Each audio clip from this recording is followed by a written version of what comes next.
Hi everyone and welcome back to my channel. My name's Sophie and this channel is chronicling my journey of living my best life with multiple chronic health conditions. Today I will be talking about why I basically have stopped using any sort of technology wearable to sort of track my symptoms and stuff like that. I'll put a link to the video I did a little while ago about what technology devices I was using, so you can see what I was using and why I was using it. But basically, I don't use many of them anymore. I was wearing a Whoop band on my arm or upper arm, and I gave it away just because the heart rate was so inaccurate during any type of exercise. And since everything was based off of the heart rate, for example, how much sleep they said you need was based on your heart rate and your heart rate variability. And with the heart rate being inaccurate, like everything is going to be inaccurate. And it's a subscription service, so I just didn't feel like paying a lot of money every year for something that wasn't accurate.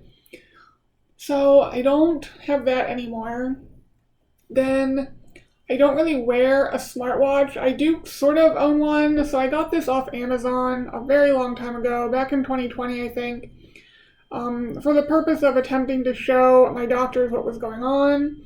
It's pretty basic, so it has heart rate, blood pressure, how many hours you sleep, your SpO2 or your pulse ox. Then you can use it for like running. I never did, I don't know what that does. An EKG, which again, it's very basic. You can find your phone if you've lost it, and then just turning it off. But anytime I wear anything on my wrist for a long period of time, my whole arm starts aching. It's been like that for most of my life. So that's one reason I don't wear watches all the time. I just can't really tolerate them. So I own this. I will probably be donating it the next time I do a donation haul because I haven't used it in a very long time. I still kept my little EKG chest strap. Again, I haven't used it in a very long time. I was basically just using it when I was sleeping to get sleep metrics, like what my average heart rate was and stuff like that. And it did give you an EKG strip for the whole time you were wearing it that you could theoretically print out and show your doctor. But I don't really have any doctors that seem to take interest in anything I show them, so it's sort of pointless. Maybe if I get interested in heart rate variability or something like that, I could start wearing it again. But I basically know what makes my sleep poor, and I don't really need some gadget to tell me whether or not I had a good night's sleep when I wake up. I know.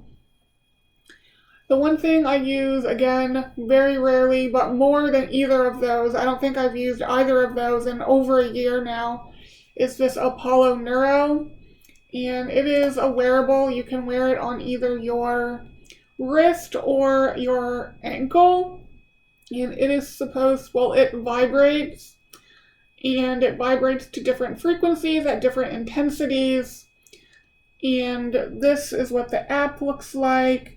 So one for energy, social, focus, recover, unwind, calm, and then the one at the bottom is for sleep. And I normally only use it for sleeping. So when I go through periods where I don't sleep very well at night, like I have been recently, I will wear this for a couple nights, and it seems to help me sleep through the night, but it only seems to do that for a few nights. It's like after a few nights, my body, I guess, isn't reacting to the vibrations. I don't know if you'll be able to hear this. Let me turn it on.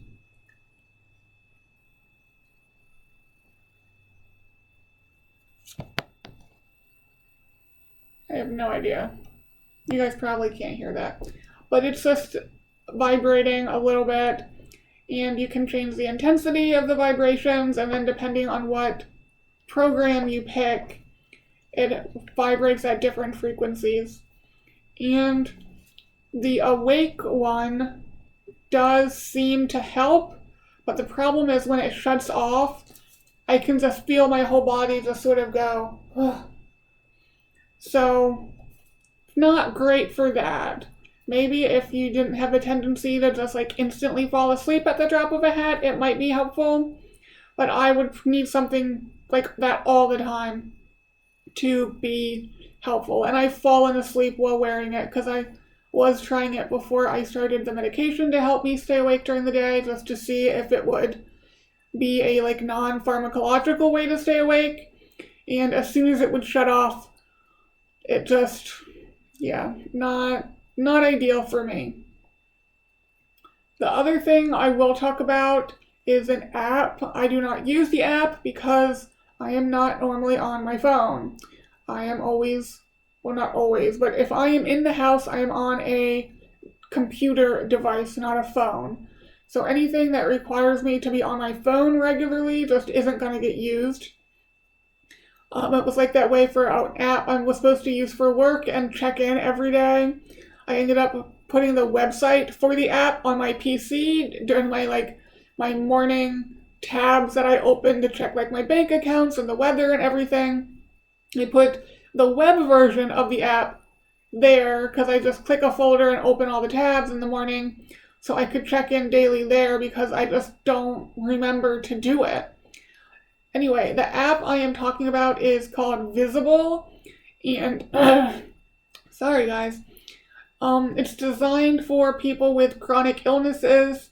Instead of being an app to track like fitness, it's to help track your symptoms, and it does give you like a score in the morning as to how recovered you are, to sort of help with like pacing and stuff like that.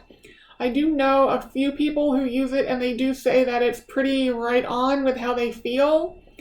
They are supposed to be pairing it with one of the Polar products, the Polar Verity, I believe. I believe it's still in beta. It's not there yet, but it would be interesting to see how much more data you can get, how accurate it is, and everything like that. Especially if someone's just starting on their journey or wants something to track their symptoms, because you can input the different symptoms you have and you want to track throughout the day. But again, they want you to use it twice a day. I think I had it on my phone for like not even a week, and I just couldn't remember to do it. So I gave up very quickly. But I guess I sort of stopped using a lot of the technology because the Whoop was nice. It did everything that I would like want it to do, I suppose, but it just wasn't accurate, and I didn't want to have to like continuously pay for it every year. And then I'm not really interested in a smartwatch because, as I said, I can't really wear them all the time because my arm starts hurting. So it's not really practical. The other thing I do wear is a heart rate monitor, chest strap heart rate monitor when I exercise. And that's just for exercise to keep track of what my heart rate's doing and sort of know when I am ready to go again if I'm like lifting weights for my next set. Because sometimes I just don't realize how high my heart rate is getting.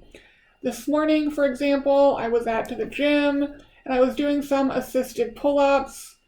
And I guess you could say I was struggling, but I would have had no idea my heart rate was so high had I not been wearing this. So my heart rate got to like 140 just doing assisted pull-ups. And whenever I do anything where you're really not straining, but like really bracing your core, my heart rate just seems to skyrocket. It does the same thing when I do planks. I don't know why. I don't really know if it's new. I can't say I remember it doing it before. But just one of those things. So even if I feel like I'm recovered, my heart rate could still be much higher than I think it is. I guess I could show you the little graph from this morning. So this was my heart rate. Go away. This morning, and these peaks right here were when I was doing the assisted pull-ups.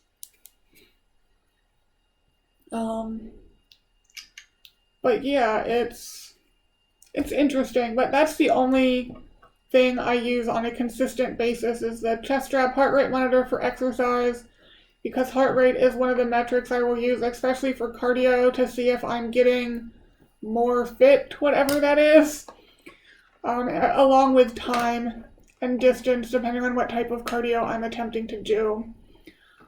That's going to be it for this video. Longer than I was expecting it to be. Sorry about that. But that's sort of why I stopped using technology to track any sort of symptoms I was having. I just wasn't getting out of it enough to make the effort, or it wasn't accurate, or I just couldn't remember to use it. I will leave the link to Visible down below in case any of you guys want to check that out. And with that, I'll talk to you guys next time. Bye, guys.